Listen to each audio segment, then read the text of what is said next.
Ya, Assalamualaikum warahmatullahi wabarakatuh. Selamat sore teman-teman semuanya. Hari ini kita akan melaksanakan podcast dan bahas seputar universitas favorit. Sebelumnya perkenalkan dulu, nama saya Denny Sawira dan hari ini kita sedang narasumber dari Kabupaten Sadar Metro, Ibu Novisa Gita. Apa kabar Bu? Alhamdulillah kabar baik dan Ya, baik. Jadi Ibu Novisa Gita ini adalah Kepala Bagian Pesertaan di BPJS Kesehatan Sabang Metro. Kita langsung mulai saja ya. Uh, Bisa dijelaskan terlebih dahulu Bu. Jadi universal health coverage itu apa ya?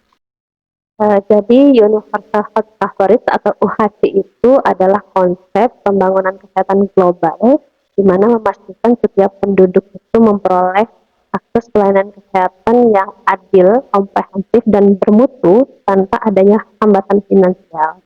Jadi intinya setiap orang itu terlindungi dalam program JKN siapapun eh, tanpa harus khawatir bahwa mereka itu tidak mampu membayar biaya pelayanan kesehatan. Jadi konsepnya itu lebih dari sekedar asuransi ya Bu. Betul sekali. Dan itu juga uh, cakupan pesertaannya harus menyeluruh ya. Semuanya harus terdaftar gitu. Ya, benar sekali. Jadi memang ini UHC ini memberikan jaminan perlindungan kesehatan bagi setiap orang yang akan mengakses pelayanan kesehatan dimanapun, kapanpun, dan bisa mengakses pelayanan kesehatan itu tanpa ada hambatan finansial. Jadi memang bukan hanya bisa diakses oleh siapapun, bukan hanya yang mampu membayar secara finansial. So, jadi semua segmen ada ya Bu ya. Ya, semua segmen yang ada di dalam program JKN. Program JKN. Nah kalau kita bicara tentang program JKN ini, tentunya kan itu tidak lepas dari BPJS Kesehatan itu sendiri. Lalu bagaimana peran BPJS Kesehatan ini terhadap program JKN dan kaitannya dengan hasil seperti apa ya? Jadi BPJS Kesehatan itu adalah penyelenggara program JKN dan merupakan salah satu program besar pemerintah Indonesia dalam memastikan masyarakat itu terlindungi oleh jaminan kesehatan. Jadi dia mencakup ada layanan rawat jalan, rawat inap, obat-obatan hingga tindakan operasi itu tanpa adanya tambahan biaya bagi peserta. Seperti itu ya. Nah kalau untuk cakupan pesertaan program JKN sendiri, apakah semua lapisan masyarakat di Indonesia ini sudah menjadi peserta JKN Bu? Nah, jadi jumlah kepesertaan JKN per 1 Agustus tahun 2024 itu telah mencapai 276 juta jiwa atau 98,50% dari total penduduk Indonesia. Nah, pencapaian ini bukan hanya tentang jumlah kepesertaan, tapi juga memastikan seluruh penduduk memiliki akses terhadap pelayanan kesehatan.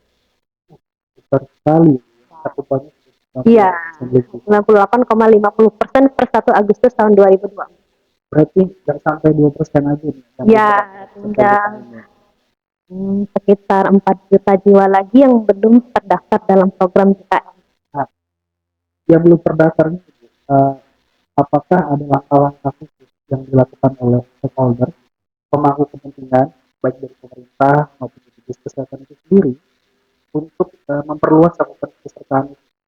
Jadi memang kita bekerja sama dengan seluruh pemerintah daerah, BPJS Kesehatan, juga dengan stakeholder lainnya, kementerian lembaga, terus pemerintah daerah, dan yang pihak-pihak lainnya ya sampai ke pemerintahan desa yang paling terkecil. Jadi kita melakukan koordinasi dan kolaborasi satu sama lain, juga ada beberapa inovasi dalam rekrutmen peserta sehingga semua penduduk itu bisa terlindungi dalam program PKN. Nah, bisa dijelaskan nggak, inovasi apa atau program apa yang sedang berjalan saat ini untuk memperluas cakupan kepesertaan tersebut? Salah satunya adalah program pesiar, petakan, sisir, advokasi, registrasi. Kami bekerja sama dengan pemerintah daerah melalui Dinas Pemberdayaan Desa atau Kampung. Jadi di sini kepala desa itu menunjuk agen pesiar di salah satu desa atau beberapa desa pilot project di masing-masing kabupaten kota di wilayah Cabang Metro untuk melakukan advokasi juga registrasi peserta JKN dari penduduk yang belum terdaftar program JKN. Selain dari pemerintah desa itu sendiri, apakah ada peran dari instansi lain untuk memastikan semua penduduk itu terdaftar sebagai peserta JKN? Banyak sekali ya, kita berkolaborasi dengan seluruh satuan kerja. Selain Dinas Pemberdayaan Masyarakat Desa, ada Dinas Sosial, ada Dinas Kesehatan, juga satuan kerja di kementerian lembaga lainnya. Kemarin itu kita juga baru canangkan ini per 1 Agustus itu sesuai dengan Perpol Peraturan Polri bahwa masyarakat yang mengurus SKCK itu juga harus sudah terdaftar menjadi peserta JKN.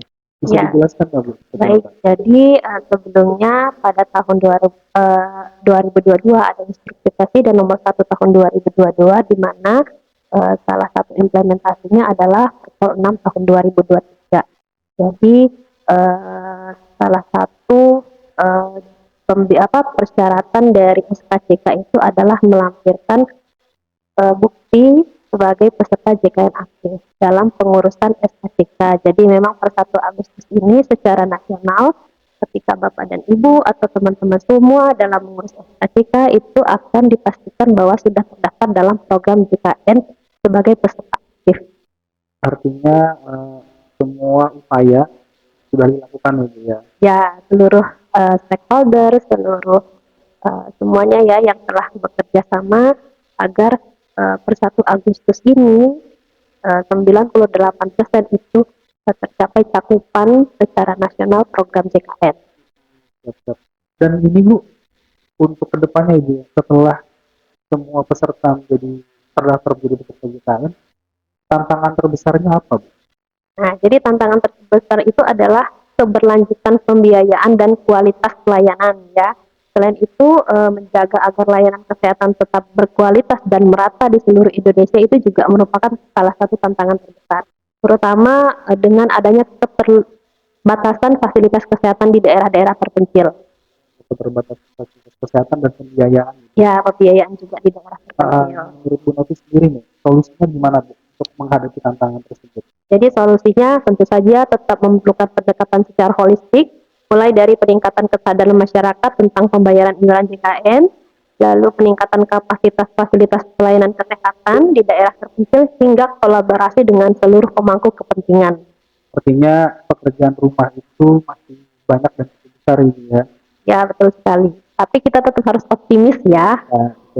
Optimis itu wajib Bu, supaya Ya. pekerjaan rumah bisa tertuntaskan Ibu. Jadi dengan komitmen dan kerjasama dari semua pihak, UHC ini memang benar-benar terwujud untuk memberikan jaminan perlindungan kesehatan bagi seluruh penduduk Indonesia.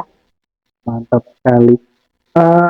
Saya juga baru mendengar bahwa ternyata negara Indonesia ini termasuk negara tercepat ya Bu ya? Iya. Oleh UHC dibandingkan negara lain. Iya, alhamdulillah.